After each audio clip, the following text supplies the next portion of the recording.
Servus, Sawadee-Kap und Ai Gude, der Stefan hier. Motorradfahren ist nicht schwer, habt ihr gerade gesehen. Das ist mit so einem Scooter sowieso nicht schwer. Das ist wie E-Bike fahren, nur viel lauter. Kaufen ist auch nicht besonders schwer. Habe ich euch im letzten Video gezeigt. Ich verlinke es nochmal hier oben.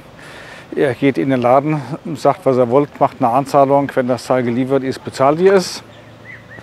Und dann bekommt ihr rote Nummernschilder und könnt eigentlich schon losfahren. Ihr bekommt aber auch ein Formular, mit dem müsst ihr zur Immigration gehen. Und da bin ich hin. Und was da passiert ist und was mit dem ominösen grünen Buch los ist und was so eine Versicherung kostet und wie man es versichert, das zeige ich euch jetzt. Also seid gespannt. Es geht los.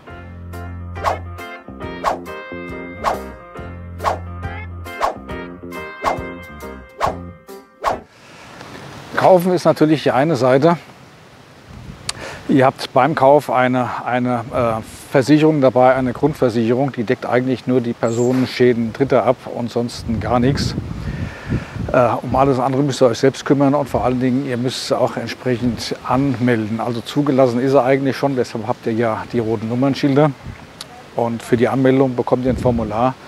Damit fahrt ihr zur Immigration und wie diese Odyssee durch den Dschungel der Behörde funktioniert hat und was es gekostet hat und was ich für Versicherung bezahlt habe, erzähle ich euch dann am Ende des Videos. So, und wenn man hier mal durchguckt,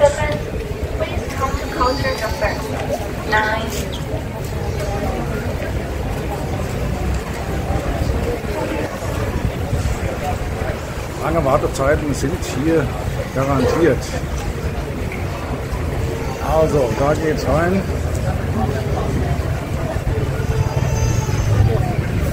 Und das ist wie im Europapark an der Achterbahn. Stau ist nur vorne schön, sagt ne? Und da bin ich jetzt. So, die ganze Schlange ist auch etwas kleiner geworden. So, 14 Uhr war ich hier, jetzt ist es 2 Stunden später, es ist 16 Uhr.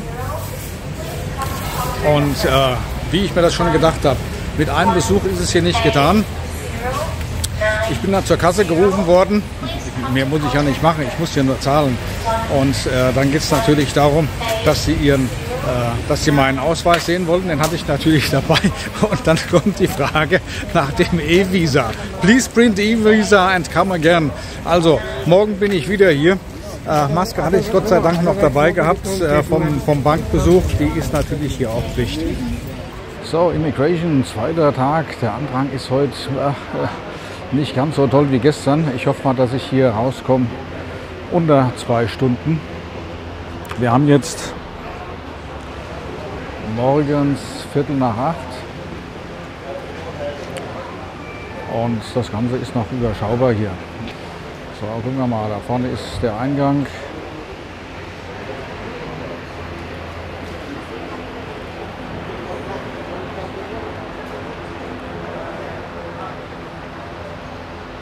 Antrag heute halb so stark wie gestern. Da geht's rein. Und so schaut es hinter mir aus. Also das Ganze ist inzwischen etwas voller geworden. Und wir haben jetzt 10 Minuten vor 9. Ja, also gestern habe ich mir das Motorrad gekauft und musste dann zur Immigration wegen dem Green Book. Das ominöse Green Book, was es ist, werde ich auch noch rausfinden. Ich weiß es noch nicht. Auf jeden Fall fahre ich momentan mit roten Nummernschildern und um halt die weißen Schilder zu bekommen und mich frei bewegen zu können, brauche ich dieses Green Book und muss vorher mich bei der Immigration mit diversen Unterlagen melden. Da war ich gestern zum ersten Mal. Ich habe 1 Stunde gewartet, bis ich reinkam. Dann habe ich innen drin 1 Stunde gewartet, bis ich aufgerufen wurde. Dann kam ich zur Kasse und an der Kasse hat man mir gesagt, Sie brauchen noch die Kopie vom E-Visa, mit dem ich eingereist bin im April diesen Jahres. Unglaublich. Also wieder unverrichteter Dinge nach Hause gefahren. Das E-Visum kopiert. Sorry, sir, it is wrong number. Ja, no problem. So, wo war ich denn stehen geblieben? Ja, das E-Visum kopiert und wieder hingefahren. Ja, wie gesagt, war ja soweit alles in Ordnung. Was gefehlt hat, war die Kopie vom E-Visum. Also meine Kopie gezogen, mein Nummerchen gehabt, gewartet. Nach kurzer Zeit wurde ich aufgerufen. Ich gehe an den Schalter, gebe meine Unterlagen wieder ab, zusammen mit der Kopie vom E-Visum. Und was sagt sie? Sie brauchen Passfoto. Gott sei Dank, Passbilder kann man auch in der Immigration machen. Und da wird dann nicht eins gemacht. So, mein Frühstück kommt. Kopf, Kap. So, da wird dann nicht nur eins gemacht, sondern da werden 4 gemacht. Mit meinem Passbild wieder zum Schalter gegangen. Ja, sie braucht 2 Passbilder. Gott sei Dank habe ich 4 Passbilder gehabt, das zweite nachgeliefert und habe dann für den ganzen Vorgang 400 Baht gelöhnt an der Kasse und meinen Reisepass zurückbekommen. Mit einem Nummerchen. Come back at 11, also um 11 Uhr nochmal zurückkommen. Inzwischen haben wir jetzt 9:30 Uhr. Ich habe noch 1,5 Stunden Zeit. Und wie ihr seht, ich bin beim Cheap Charlies und habe mir gerade ein Frühstück bestellt. Meine geliebten Pfannkuchen mit diesem ganz tollen Sirup. Kann man sich nicht jeden Tag gönnen, aber wenn ich hier bei der Immigration bin, dann gönne ich mir das. So, und das war's bis jetzt. Ich melde mich wieder, wenn ich aus der Immigration rauskomme und erzähle euch, wie es weitergeht. Bleibt dran. Pünktlich 11 Uhr war ich drin gewesen. Jetzt haben wir es 11 Uhr und 12 Minuten und ich bin wieder draußen und habe ein neues Certification of Residence bekommen. Das war wohl der Hauptgrund, warum ich hierher musste. Habe es mir sogar erlaubt, innerhalb des Gebäudes mal das Handy zu zücken und versucht zu schwenken. Und da hat mich schon einer hinterm Schalter darauf aufmerksam gemacht, dass das hier verboten ist. Und ich habe das Handy sofort wieder eingesteckt. 1 Minute später hatte ich eine Dame in brauner Uniform neben mir stehen. Die wollte mein Handy sehen und dann haben wir gemeinsam die Aufnahme gelöscht. Also macht's nicht, innen drin zu fotografieren oder zu filmen. Es kann nur Ärger geben. Das hier ist mein neuer Nobelhobel. Und das Tolle ist,